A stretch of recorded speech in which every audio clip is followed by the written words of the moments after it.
Most owners know their dog loves them. They feel it. But if you ask them to prove it, to point to something specific, something behavioral, something that couldn't just be hunger or habit, or the fact that you are the one holding the leash, most owners would hesitate. Because the ways a dog expresses love don't look like the ways humans do.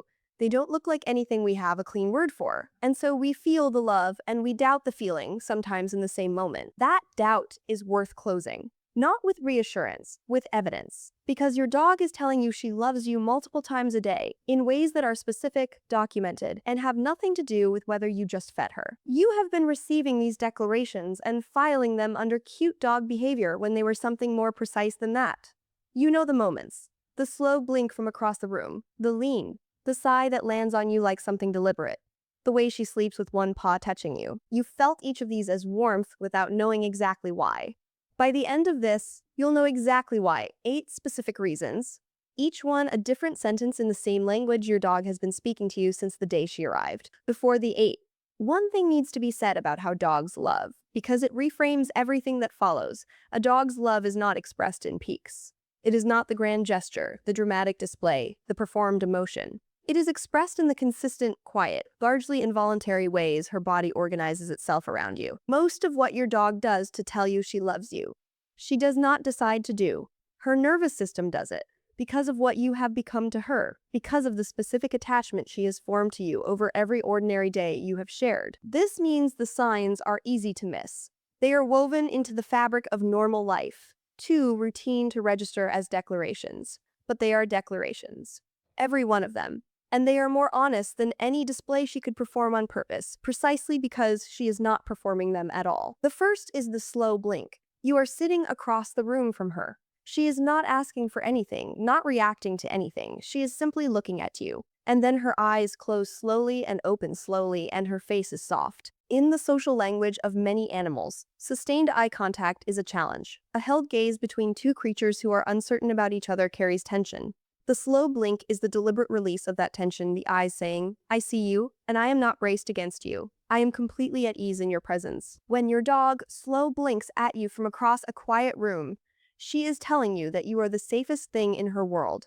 Not with her tail, not with her body, not with any active gesture. With her eyes half closed in an expression of trust that her nervous system produces only for the ones it has fully cleared. The second is the lean. She presses her body against your leg. Not jumping, not pawing, not soliciting, just the full, quiet weight of her side against you. Staying there. Physical pressure for a dog is not a casual thing. It is a deliberate choice to put her body in contact with yours, to close the last distance between you, to say in the most physical language available, "This is where I want to be, right here, against you." The lean is not a demand. It carries no urgency. It is your dog choosing contact for contact's own sake. Not because she needs something, but because being close to you is, for her, a destination in itself. The third is bringing you into her rest. She could sleep anywhere. She has options: the dog bed, the couch, the warm patch of sunlight on the kitchen floor, and she chooses the place nearest to you. Not on you necessarily, but oriented toward you. Within reach, close enough that one paw can rest against your leg, or her spine can be parallel to yours, or she can feel the heat of you through whatever is between you. This is the piece most owners miss entirely. Sleep is the most vulnerable thing a dog does. She does not choose to be vulnerable near people she is uncertain about. The fact that she brings her sleep to you, specifically consistently, over every other available option, is her body's most unguarded statement about where she feels safest in the world. The fourth is checking on you. You leave the room, a few minutes pass, and she appears. Not because she heard something worrying, not because she needs to go outside. She simply comes to where you are, confirms you are there, and either settles or returns to what she was doing. She is taking attendance. You are the variable her nervous system monitors most closely. And periodic confirmation of your location is not anxiety. It is attunement. The specific attunement of an animal whose well-being is organized around yours, making sure the thing that matters most is still accounted for. The fifth is the greeting that is only for you. She is friendly. She likes people. She is warm with visitors and familiar with the others in your household. But when you come home, when specifically you walk through that door, something different happens. The quality of her response shifts. The whole body engagement, the sounds she makes, the specific fullness of her attention in that moment. It is not the same as what she gives to anyone else. That difference is not performance. It is the involuntary expression of a nervous system that has been waiting specifically for you. Not for a person, for you. Behavioral observation of dogs in home settings has documented that dogs display measurably higher arousal and affiliative behavior upon reunion with their primary attachment figure than with other familiar people, even people the dog sees equally often. She is not more excited because you are more exciting. She is more excited because you are more significant. You are the one her whole system reorganizes itself around when you return. The sixth is yawning with you. This one surprises most people. Contagious yawning, catching a yawn from someone else, occurs in humans primarily with people we feel close to and empathize with. Research into canine behavior has found that dogs yawn contagiously in response to their owner's yawn significantly more than in response to a stranger's. She is not tired. She is mirroring you. Her nervous system is attuned enough to yours that your physical state echoes in her body, involuntarily, the way it does between people who are deeply familiar with each other. She is in sync with you.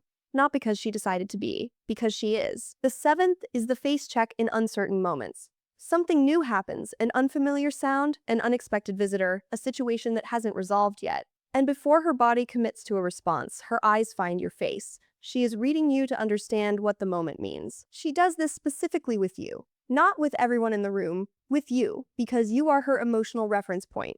Your face is the instrument she uses to calibrate her response to the world. There is no clearer statement of trust than that. I do not fully understand this moment, and I am using you to understand it. The eighth is the sigh that finds you. She is already settled. The room is quiet. Nothing has just happened, and nothing is about. And she exhales, slowly, fully, audibly, in your direction. Not performing it, not asking for anything. Just that long, soft exhale that lands in the room between you like something placed there on purpose. That sigh is her nervous system completing itself. The particular exhale that only happens when the body has decided it is fully, completely safe. She is not sighing into the room. She is sighing toward you, because you are the reason her body can let go that completely. Most owners receive these 8 things as background, as the ordinary texture of a day with a dog. Sweet, familiar, easy to overlook. Flip that, none of these are background. Each one is a foreground event, a specific, involuntary, behaviorally documented expression of attachment directed at you, produced by a nervous system that has organized itself around your presence so completely that it cannot help but show it, constantly, in the small, unguarded moments that make up an ordinary day. She is not loving you in the peaks. She is loving you in the texture of every hour you share. In the lean and the slow blink and the sigh and the face check and the particular quality of the greeting that belongs only to you. Think about how many of the 8 happened today. Not in some notable moment, in the ordinary run of the morning, the afternoon, the evening. The paw that found your leg while she slept. The eyes that found your face when the delivery driver knocked. The sigh that came from the floor beside you when you were sitting quietly and not paying attention to her at all. She was not waiting for you to notice. She was not producing these things for your benefit. She was simply being near you in the way her body has learned to be near you, organized around you, attuned to you. Expressing in every small, involuntary way, it knows that you are the thing her whole world is built around. You have been loved, specifically, and completely. In 8 languages you are only now learning the names for. She has been fluent in all of them since the day she chose you. And she has been speaking them to you, every single day, without a single word. Which of the 8 did you recognize most in your own dog? And was there one that surprised you? Tell me in the comments. If this is the kind of watching you want to keep doing, subscribing means the next one finds you.